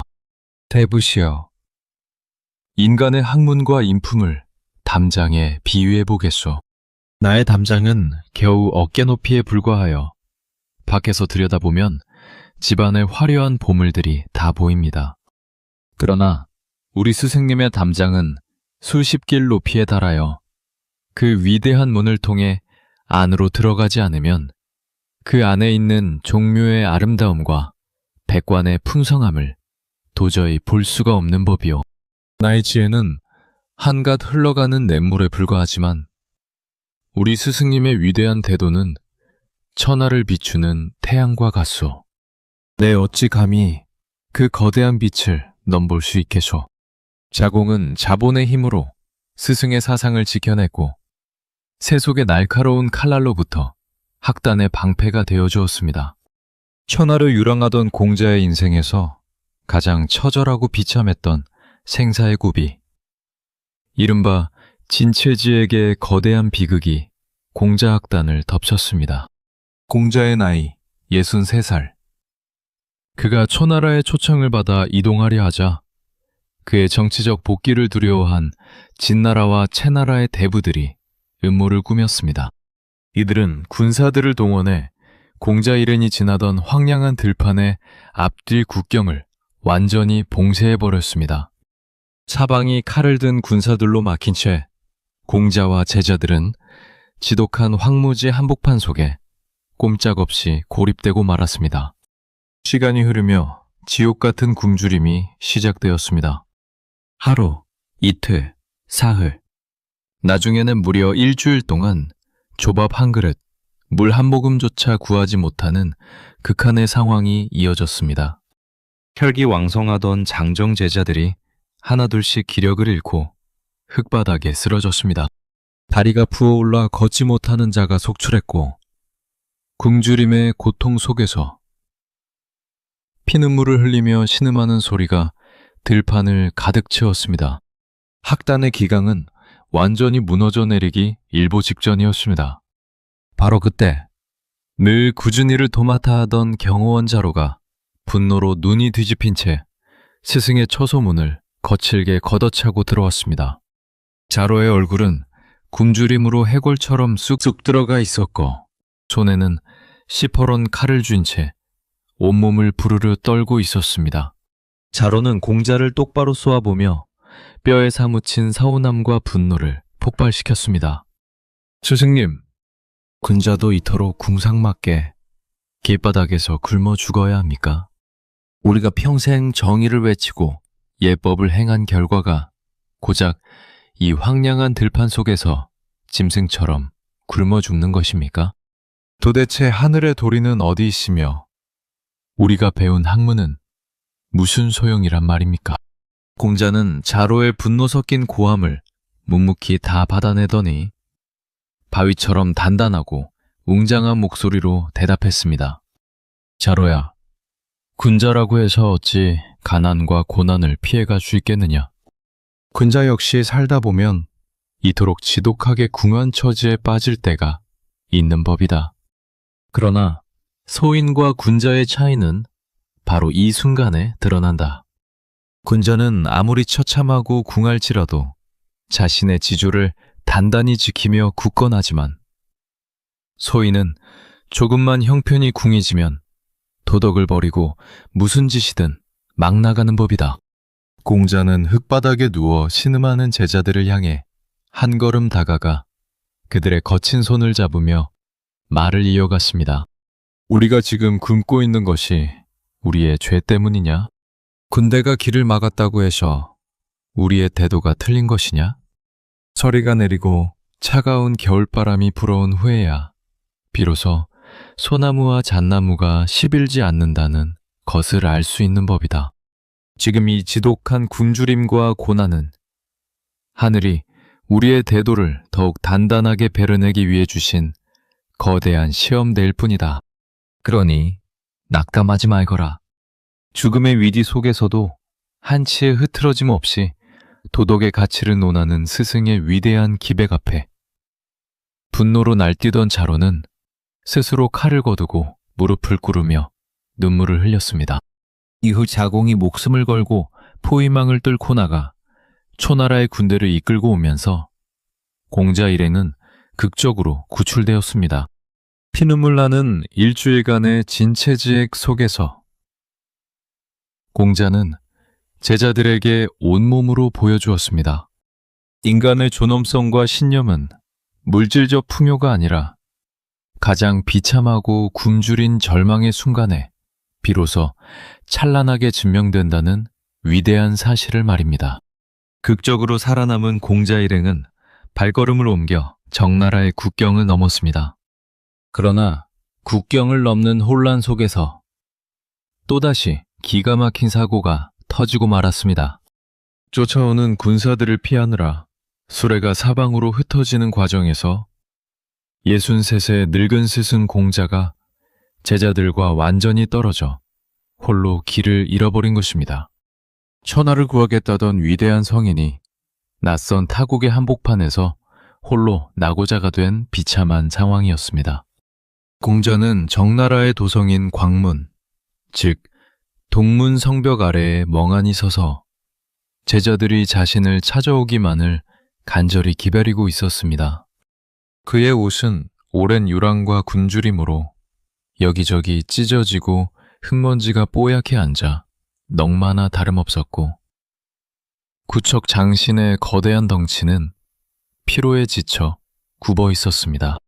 그 모습은 천하의 스승이 아니라 당장이라도 길바닥에 쓰러져 죽어도 이상하지 않을 노숙자와 같은 몰골이었습니다.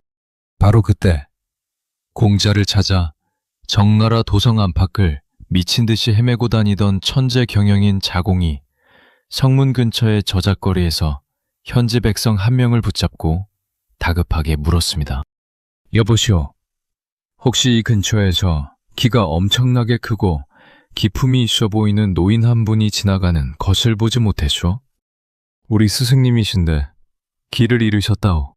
자공의 다급한 목소리에 정나라 백성은 고개를 갸웃거리며 손가락으로 저 멀리 동문 성벽 구석을 가리켰습니다. 아, 방금 저 동문 앞을 지나오다 그런 노인을 보았수만. 그자가 당신들이 찾는 스승인지는 모르겠구려. 이마는 고대 성왕인 요임금을 닮았고 목은 순임금을 닮았으며 어깨는 명제상 고요를 닮았더이다. 하지만 허리 아래로는 고대의 우왕에게 쇠걸음이나 미치지 못할 만큼 지치고 쇠약해져서 성문 구석에 멍하니 기대어 서 있더군. 그 처량하고 비참한 꼴이 마치 주인을 잃고 길거리를 떠돌며 얻어맞는 창갓집 개 같아 보였다오. 창갓집 개라는 말은 자공의 가슴에 비수처럼 날아와 박혔습니다. 천하를 호령하던 스승이 낯선 타국 땅에서 한낱 유기견 취급을 받으며 조롱당하고 있다는 사실에 자공은 피눈물이 쏟아졌습니다. 자공은 반숨의 동문으로 달려가 성벽 구석에 홀로 쓸쓸히 서 있던 공자를 발견하고는 그의 발 앞에 엎어져 통곡했습니다. 자공은 숨을 헐떡이며 정나라 백성이 했던 말을 그대로 전했습니다. 스승님, 위나 아래나 온 천하가 우리를 핍박합니다. 방금 저작거리의 무지한 백성이 동문에 홀로 서 계신 스승님의 모습을 보고 주인을 잃고 떠도는 상갓집 개 같다고 조롱 섞인 비유를 했습니다. 이 어찌 이리도 비참하단 말입니까? 제자의 안타까운 절규를 들은 공자는 잠시 침묵하더니 이내 하늘을 바라보며 허허 웃기 시작했습니다. 상갓집 개라니, 그 정나라 백성의 말이 참으로 딱 맞구나. 정말로 정확하게 나를 보았도다. 외모야, 고대의 성왕들을 닮았다는 말은 과분한 찬사일 뿐이니 틀린 것이지만 내 처지가 상갓집 개 같다는 말은 어찌 그리도 신통하게 맞춘단 말이냐. 지금 나의 꼴이 바로 그 모양이 아니더냐. 공자는 자신을 향한 세상의 잔인한 조롱 속에서도 결코 분노하거나 비굴해지지 않았습니다. 오히려 그 조롱을 호쾌하게 인정하고 웃어 넘기며 자신이 선택한 이 험난한 유랑의 길이 백성들에게 그렇게 보일 수밖에 없음을 담담하게 받아들였습니다. 공자의 천하 유랑길은 어느덧 13년이라는 장구한 세월의 무게를 고스란히 담아내고 있었습니다. 위나라, 송나라, 진나라, 채나라, 정나라에 이르기까지 그가 집신이 닳도록 밟지 않은 땅이 없었고 난세를 구원할 대도를 전하기 위해 만나지 않은 군주가 없었습니다.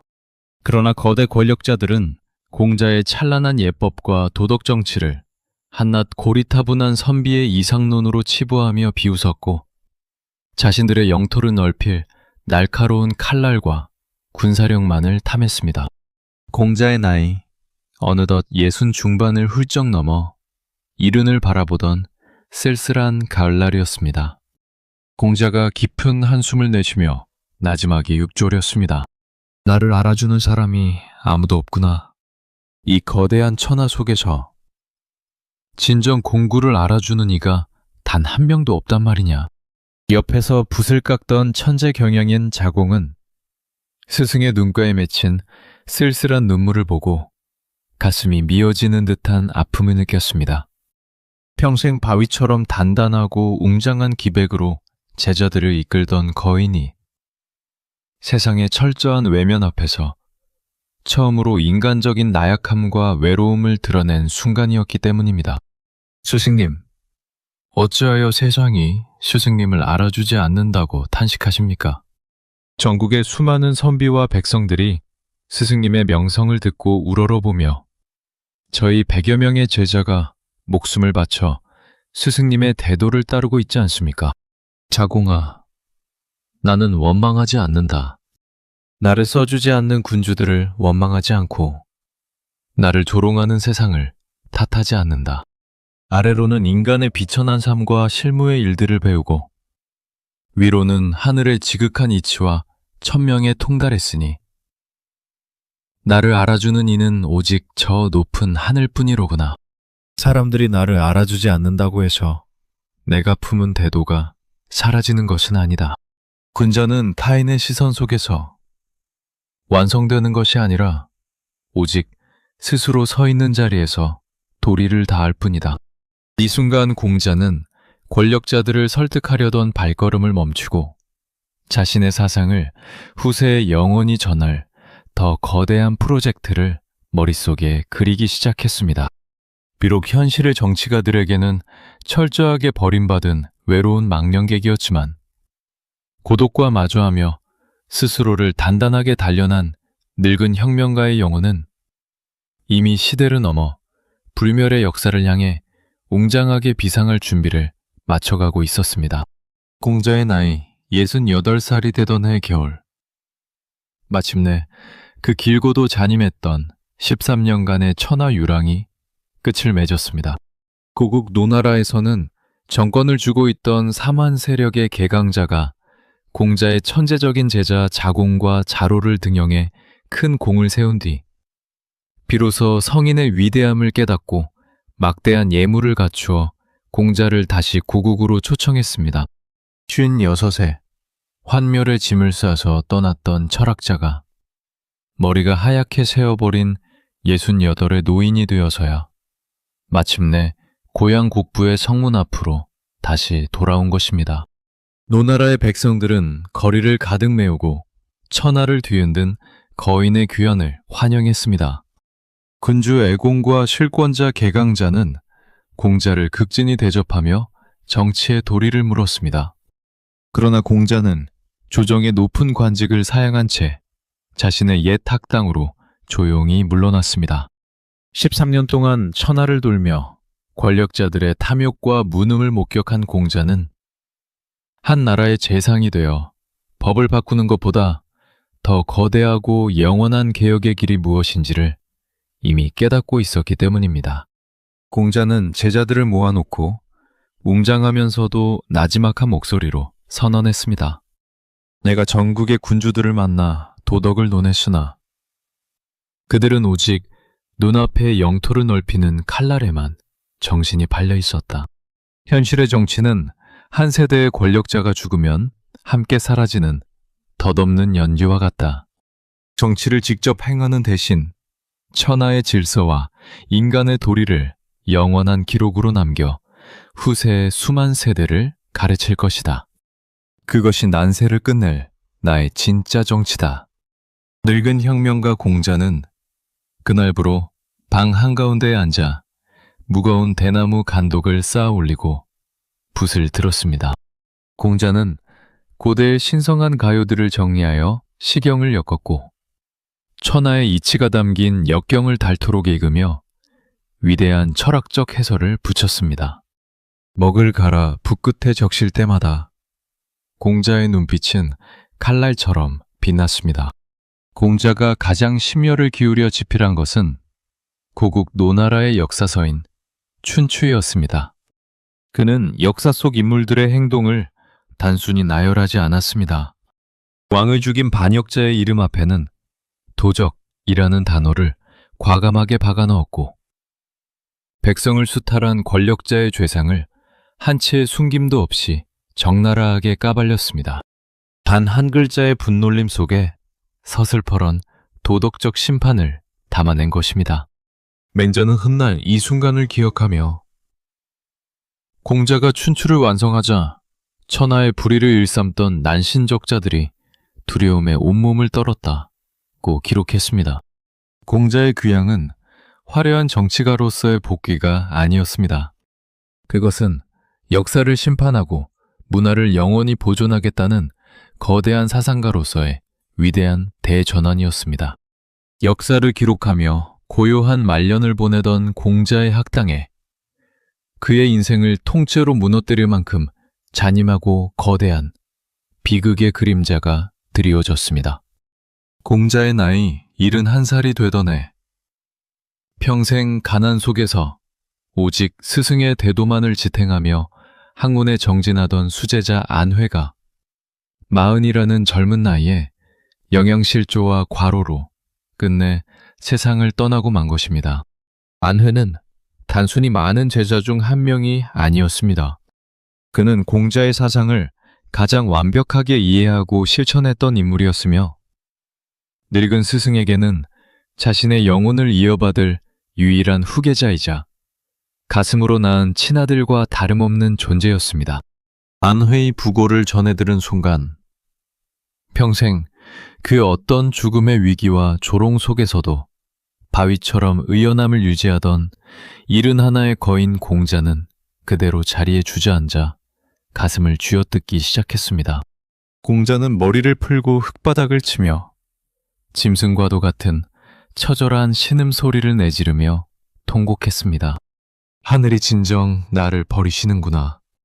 평소 공자가 예법에 따라 감정을 절제해야 한다고 가르쳐왔던 다른 제자들은 스승의 이성을 잃은 듯한 거대한 통곡에 당황하여 눈물을 흘리며 만류했습니다. 스승님, 고통스러우신 마음은 알겠으나 너무나 과도하게 슬퍼하고 계십니다. 평소 가르치시던 군자의 의연한 예법에 어긋나는 모습이옵니다. 제발 마음을 추스리십시오. 제자들의 만류에 공자는 피눈물로 범벅이 된 얼굴을 들어 하늘을 원망하듯 쏘아보며 고함을 질렀습니다. 내가 이 사람을 위해 슬퍼하지 않으면 도대체 누구를 위해 이토록 피눈물을 흘린단 말이냐. 천하가 나를 버렸을 때도 내 곁을 지키며 나의 도를 완성해줄 유일한 등불이 꺼졌거늘 내 어찌 통곡하지 않을 수 있겠느냐. 공자는 안회의 초라한 빈소로 달려가 그의 차가운 손을 잡고 밤새도록 목이 쉬어라 울부짖었습니다. 안회는 평생 한 그릇의 조밥과 한 바가지의 물만으로 헌신하면서도 단 한 번도 불평하지 않고 스승의 험난한 유랑길을 묵묵히 동행했던 제자였습니다. 자신의 개혁 야망 때문에 그 고결한 천재를 길바닥에서 굶주리게 만들고 끝내 이른 죽음으로 몰아넣었다는 거대한 자책감이 늙은 스승의 가슴을 사정없이 난도질하고 있었습니다.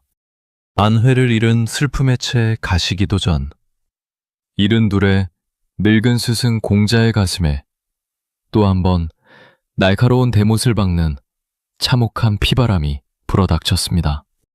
이번에 들려온 소식은 위나라의 내전에 휩쓸린 그의 첫 번째 제자이자 평생의 경호원이었던 열혈사내 자로의 비극적인 최후였습니다. 당시 자로는 위나라의 대부공회의 가신으로 들어가 정치를 돌보고 있었습니다. 그러던 중 위나라 왕실에서 정변이 일어나고 자로가 지키던 성은 순식간에 반역자들의 군대에 포위되었습니다. 자로의 뛰어난 무용을 아끼던 주변 사람들이 다급하게 성문 밖으로 도망치라고 만류했지만 시장 바닥의 깡패에서 공자의 위대한 제자로 거듭났던 이 의리 넘치는 사내는 단호하게 고개를 저었습니다. 내가 녹봉을 받고 그분을 삼겼거늘 위기에 처했다고 해서 어찌 혼자 살아남기 위해 비겁하게 도망치겠는가. 군자는 결코 의리를 저버리지 않는 법이다. 자로는 커다란 칼을 빼들고 수십 명의 반역자 무리 속으로 폭풍처럼 뛰어들었습니다. 구척장신의 덩치로 적들을 베어넘기며 처절하게 싸웠으나 사방에서 날아드는 창과 화살을 홀로 감당하기에는 역부족이었습니다. 적들의 날카로운 칼날이 자로의 가슴을 찌르고 그의 모자끈을 끊어놓았을 때 온몸이 피투성이가 된 자로는 검을 바닥에 쾅 찍으며 걸음을 멈췄습니다. 그리고는 흘러내리는 피를 닦아내며 가쁜 숨을 몰아쉬었습니다. 잠깐만 기다려라. 군자는 죽을 때도 결코 갓을 벗지 않으며 반드시 갓끈을 바로 메고 웅장하게 죽는 법이다. 자로는 적들의 칼날이 목전에 와 있는 그 급박한 순간에도 떨리는 손으로 피 묻은 갓끈을 단정하게 바시 묶었습니다. 그리고는 군자로서의 기품을 유지한 채 들이닥치는 적들의 창칼 앞에 당당하게 가슴을 폈습니다. 반역자들은 이 거구의 무서를 참혹하게 난도질했고 그의 시신을 더욱 잔인하게 엿보이기 위해 토막을 내어 소금에 절이는 해, 즉 젓갈로 만들어버렸습니다. 노나라 학당에서 밤마다 자로의 안전을 위해 기도하던 공자에게 위나라에서 온 사신이 당도했습니다. 사신은 피 묻은 상자를 마당에 내려놓으며 차마 고개를 들지 못했습니다. 상자 안에는 30년이 넘는 세월 동안 거친 몸으로 자신을 지켜주고 시장 바닥에서 칼을 휘두르다 공자의 인품에 감명받아 무릎을 꿇었던 가장 충직한 덩치, 자로의 소금절임이 담겨 있었습니다. 이 참혹한 몰골을 마주한 순간 72의 늙은 스승 공자는 짐승처럼 비명을 지르며 마당 한복판에 엎어졌습니다. 공자는 가슴을 쥐어뜯으며 방과 부엌으로 미친 듯이 달려가 집에 있던 모든 장독과 젓갈 항아리를 도끼로 쳐부수며 뒤엎어버렸습니다. 내 집에서 당장 모든 젓갈을 치워라. 내 평생 다시는 젓갈을 입에 대지 않을 것이다. 자로야, 매 무뚝뚝하지만 세상에서 가장 따뜻했던 내 동생 같은 자로야. 네가 어찌 이리 참혹하게 가버렸단 말이냐. 공자는 밥상을 물린 채 며칠 동안 자로의 이름을 부르며 통곡했습니다. 조작거리의 불량배를 군자로 길러내었던 스승과 그 스승을 위해 평생 칼을 들었던 제자의 눈물겨운 브로맨스는 이토록 피비린내 나는 비극 속에서 막을 내렸습니다. 안회에 이어 자로까지 자신의 양팔과도 같던 존재들을 차례로 먼저 저 세상으로 떠나보는 늙은 성인의 거대한 어깨는 이제 완전히 무너져 내린 채 쓸쓸한 황혼의 어둠 속으로 침몰해가고 있었습니다. 안회와 자로를 차례로 잃고 껍데기만 남은 고목처럼 하루하루를 버텨내던 73살의 공자에게 자신의 마지막 운명을 예견하는 기이하고도 슬픈 징조가 도성 외곽에서 전해졌습니다. 노나라의 대부 숙손씨 가문의 마부들이 교회로 사냥을 나갔다가 한 번도 본 적이 없는 기이하게 생긴 짐승 한 마리를 발견해 사로잡은 사건이었습니다. 그 짐승은 사슴의 몸에 소의 꼬리를 가졌고 머리에는 부드러운 살덩이로 감싸인 뿔 하나가 돋아 있었습니다. 무지한 사냥꾼들은 이 신비로운 존재를 정체 모를 괴물로 여겨 거칠게 몽둥이질을 해 다리를 부러뜨렸고 결국 그 영물은 차가운 길바닥에 쓰러져 피를 흘리며 숨을 거두었습니다. 이 해교한 소식을 전해 들은 공자는 무언가 불길한 예감을 직감하고 떨리는 지팡이를 짚으며 급히 사냥터로 향했습니다. 싸늘하게 식어가는 짐승의 시신 앞에 도착한 공자는 그 자리에 얼어붙은 듯 멈춰섰습니다. 그 영물은 다름 아닌 고대 전설 속에서 성왕이 나타나 천하가 태평성대를 이룰 때만 세상의 모습을 드러낸다는 상상 속의 상서로운 짐승, 기린이었습니다. 성인의 출현을 축복해야 할 영수가 사방에서 피바람이 불어닥치고 예법이 무너진 잔혹한 춘추시대의 한복판에 때를 잘못하고 태어나 무지한 인간들의 사냥감으로 전락해 비참하게 죽임을 당한 것입니다. 공자는 다리가 부러진 채 눈도 감지 못하고 죽은 기린의 머리를 안아 올리며 자신의 옷소매가 피와 눈물로 흥건히 젖을 때까지 오열하기 시작했습니다. 기린아, 네가 어찌하여 지금 이 세상에 나왔단 말이냐? 도대체 무엇을 보려고 이 미쳐버린 난세족으로 찾아왔단 말이냐? 천하의 대도가 무너지고 나를 알아주는 이가 아무도 없거늘 네가 와서 도대체 누구를 축복하려 했단 말이냐? 네가 버려져 죽은 꼴이 바로 내 신세와 똑같구나. 공자는 기린의 죽음 속에서 평생을 바쳐 천하를 구하려 했으나 결국 거절당하고 버려진 자신의 슬픈 운명을 똑똑히 목격했습니다. 도덕과 예법이 쓰레기통에 처박힌 서리 내리는 겨울날 속에서 기린의 죽음은 곧 성인 자신의 사상적 종말을 구하는 하늘의 거대한 메시지였던 것입니다. 공자는 학당으로 돌아와 평생을 매달려 집필하던 역사서 춘추의 대나무 간독을 펼쳤습니다. 그리고는 떨리는 손으로 붓을 들어 서쪽에서 기린을 포획했다는 단 한 문장을 새겨 넣은 뒤 붓을 툭 떨어뜨렸습니다. 유랑을 견디며 세상을 심판하겠다던 거인의 지필이 딱 여기서 영원히 멈춰 섰습니다. 공자는 제자들을 돌아보며 쓸쓸하게 혼잣말을 남겼습니다. 나의 학문과 사상은 여기서 끝났다. 더 이상 역사를 기록해 무엇하겠느냐. 하늘이 기린을 죽여 나에게 때가 다했음을 알려주시는구나. 때를 잘못 만나 비참하게 꺾여버린 기린의 비극은 천하를 구원하고자 했던 늙은 혁명가의 마지막 남은 투지마저 거두어가게 만들었습니다. 여기서 한 가지 기이한 의문이 생깁니다. 예법과 도덕을 숭상하던 춘추시대 노나라 땅에 어떻게 밀림에 사는 기린이 나타난 걸까요?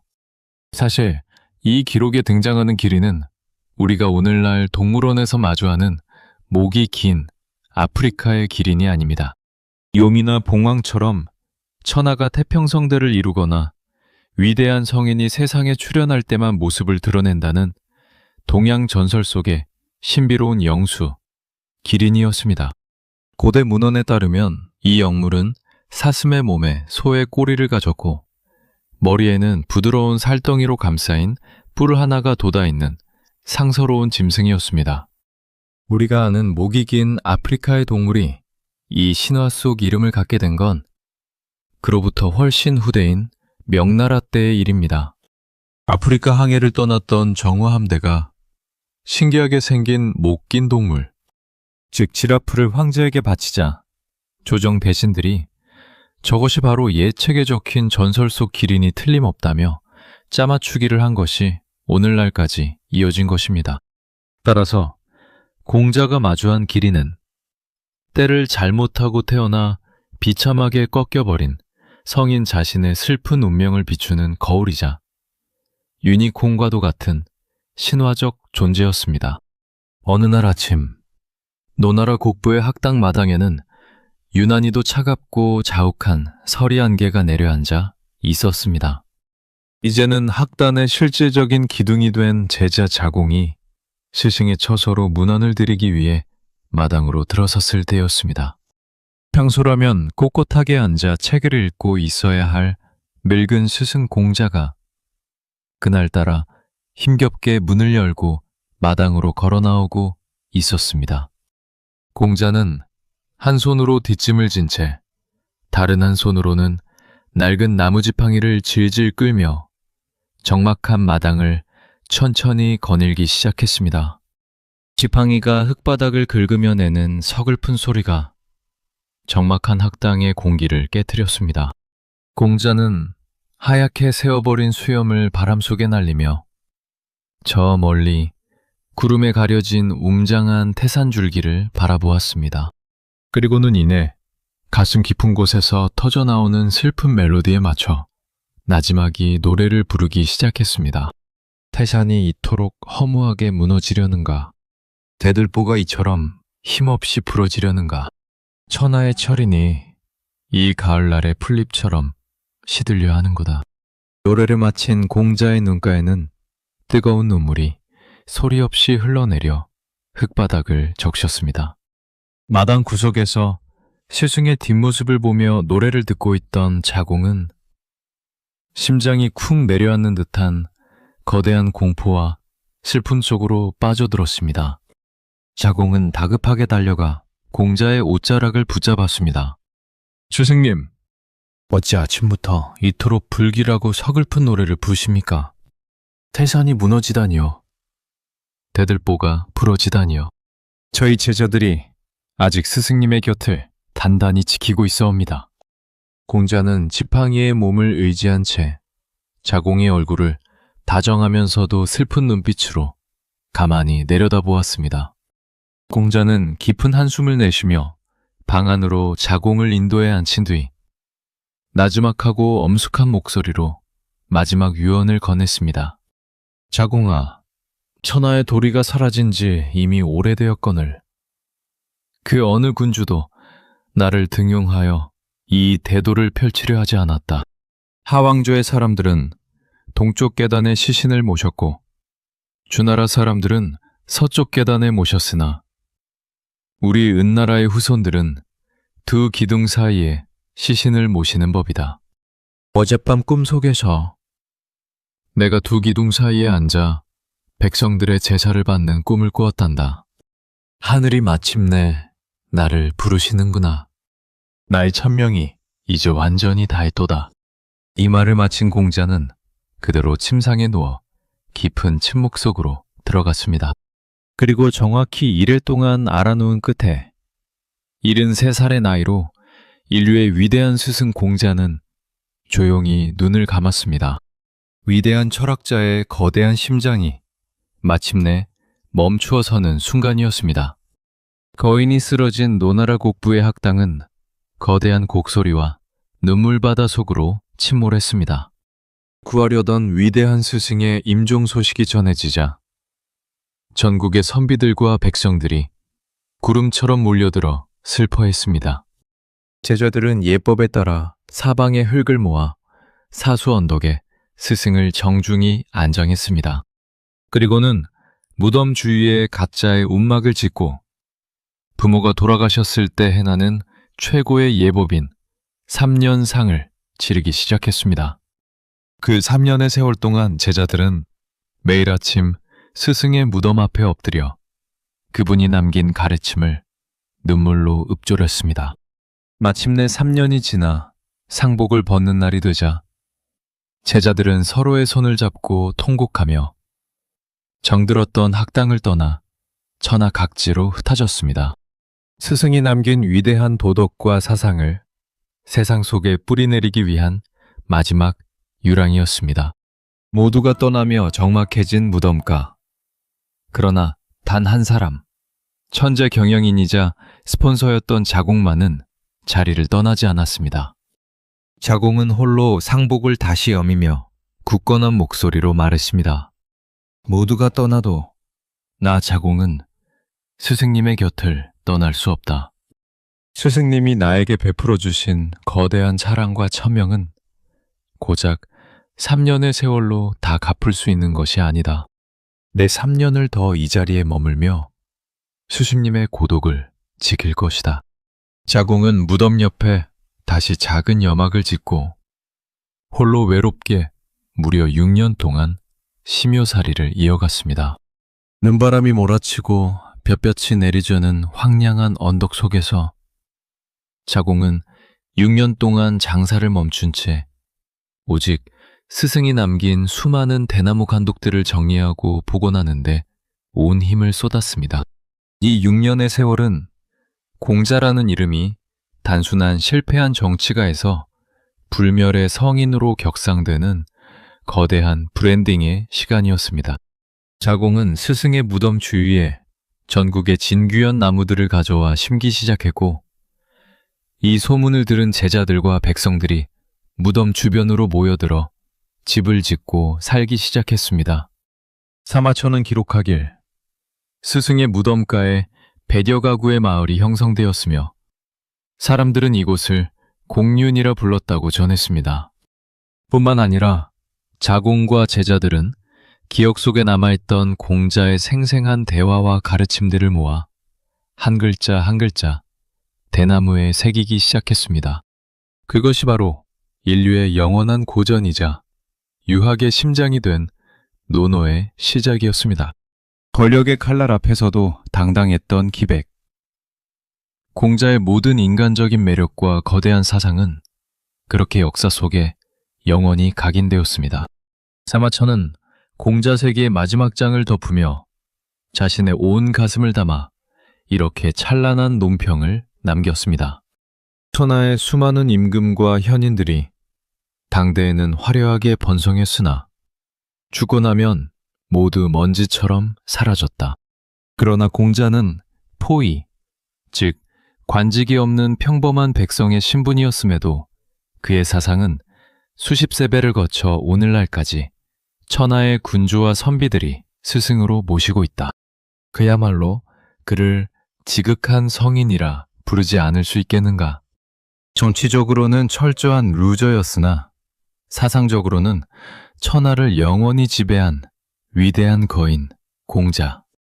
칼과 창이 지배하던 잔혹한 난세 속에서 오직 인간의 따뜻한 정성과 도덕만을 믿고 걸었던 그의 거대한 액션 로드무비는 비록 육신은 흙으로 돌아갔을지언정 그가 남긴 찬란한 문화와 예법의 유산이 되어 인류의 가슴 속에 영원히 꺼지지 않는 불멸의 별로 타오르고 있습니다.